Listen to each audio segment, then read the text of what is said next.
yerlerinde yanlarda olan bir şey değil. Şu taş Uhud şehitliğinden gelme bir taştır. Bunların şu da Uhud. Şu 3-4 parça buraların bütün taşlardır. Öyle bir koyun var.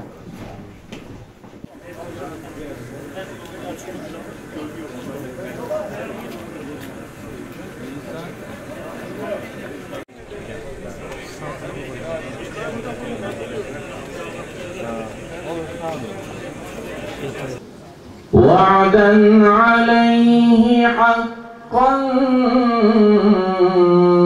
في التوراة والإنجيل والقرآن.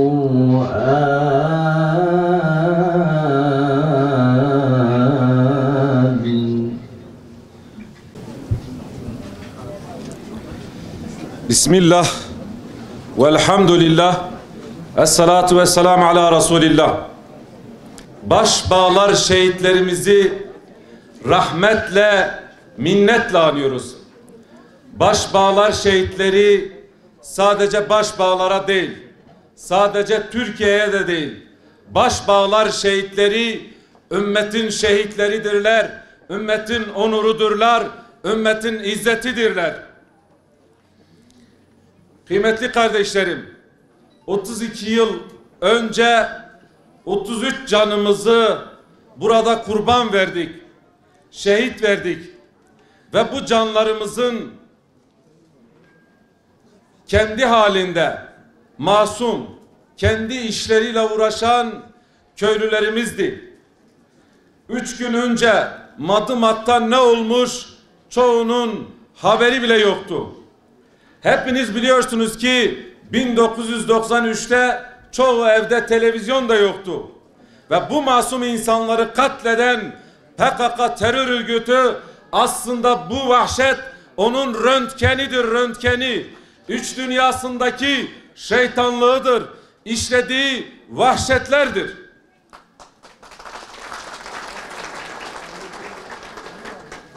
Evet, bu vesileyle bugün aynı zamanda Aşura günüdür. Hazreti Hüseyin ve yarenlerinin şehit olduğu şehadet yıl dönümüdür.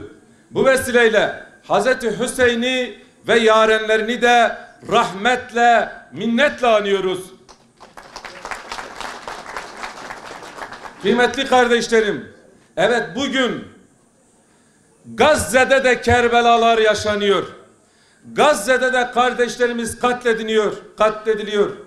Kadın, çocuk, sivil demeden ilke, ahlak, hukuk tanımayan Siyonist terör örgütü tarafından Gazze'de kardeşlerimiz katlediliyor.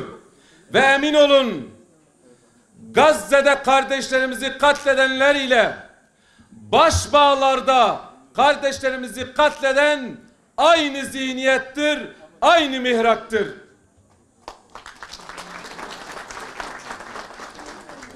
Kıymetli kardeşlerim, ben de doğulu bir kardeşleriniz olarak bu zihniyeti çok iyi tanıyoruz.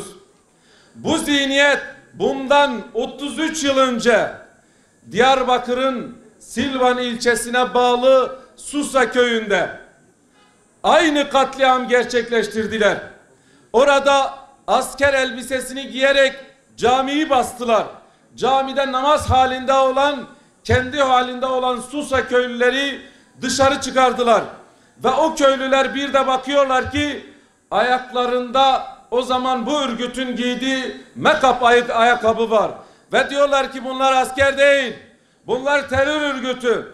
Bunlara boyun eğmediklerinden dolayı 10 masum o köylüyü orada katlediyorlar. Ve o köylüler katledilirken bazıları yaralı oluyor. Hastaneye gitmek istiyorlar ama bu örgüt öyle vahşi bir örgüttür ki hiç kimsenin onları hastaneye götürmesine bile müsaade etmiyorlar.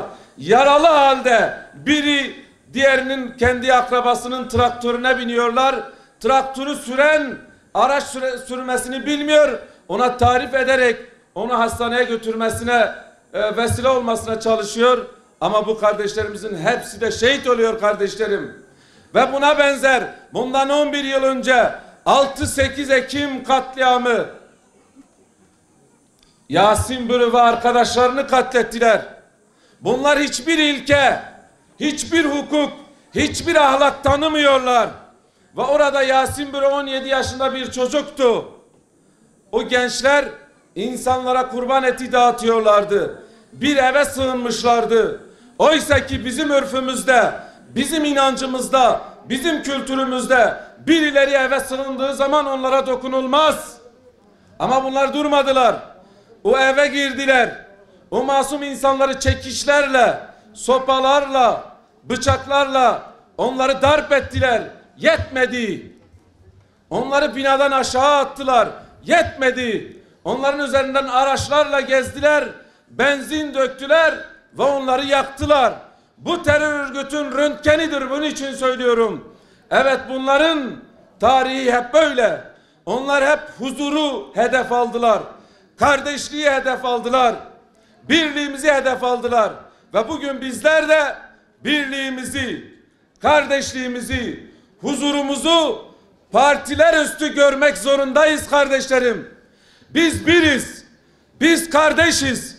Ve huzurumuzu, güvenimizi, kardeşliğimizi hedef alan hep birlikte onların karşısında durmalıyız.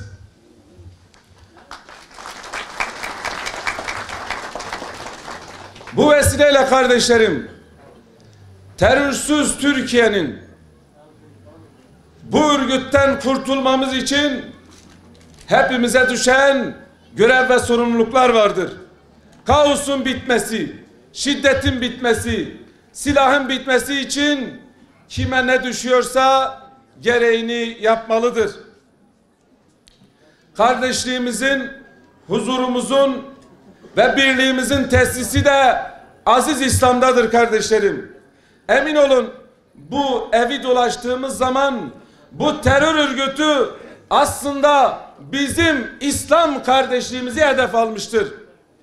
O takelli hacı amcaların o kafalarına, o mübarek başlarına, o öpülesi başlarına nasıl kurşunlar sıktıklarını hepimiz gördük. Bundan dolayı aziz İslam üst kimliğiyle kardeş olmalıyız ve birbirimizin huzuru, güveni ve kardeşliği için çalışmalıyız diyorum. Tekrardan başbağlarda katledilen şehitlerimizi rahmetle, minnetle yad ediyorum. Her zaman ve her daim bu kardeşlerimizin yanındayız. Bu şehitlerin davası bizim davamızdır. Şehitler ölmez kardeşlerim. Şehitler ölümü öldürürler. Bu vesileyle onları rahmetle, minnetle anıyoruz diyorum.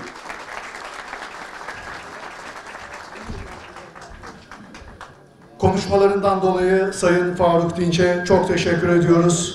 Camiyi yaktılar. Arkadaşımız evin içinde yaktılar. Annesiyle beraber evin içinde yaktılar. 5 kişi yanarak öldü yani. Evet. Bu kadar yani. Maalesef buna cani bir örgüt. Gerçekten hak, hukuk, ilki, ahlak tanımıyorlar. Ve burada yaptığı katliam da yani en önemli sebebi de bu köyün Müslüman olmasıdır. Müslüman bir duruşu olması, Müslüman bir hayatı olmasıdır. Çünkü yoksa başka yere giderler. Eski Dersim olaylarında mesela yani dağda namaz kılarken öldürülen şehitlerimiz var. Evet. Bunlar yani Allah şehitlerimizin şefaatinden bizi mahrum bırakmasın. Bizim mekanlarına âli etsin. Sen de vallahi çok güzel konuştun. Allah razı olsun. Allah eksikliğini göstermesin. Biz bir şeye gidiyoruz. Eyvallah. Abiyle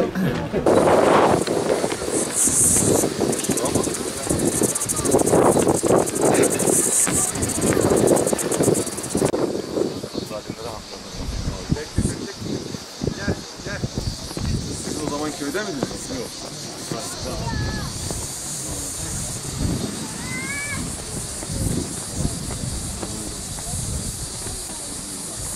الجوع ونقص من الأموال والأنفس والثمرات وبشر الصابرين الذين إذا أصابتهم مصيبة قالوا إنا لله وإنا إليه راجعون صدق الله العلي العظيم آمنت بالله والرسول الكريم عزم الله أجركم وأحسن أزاكم وغفر الله لما كنتم لله تعالى الفاتحة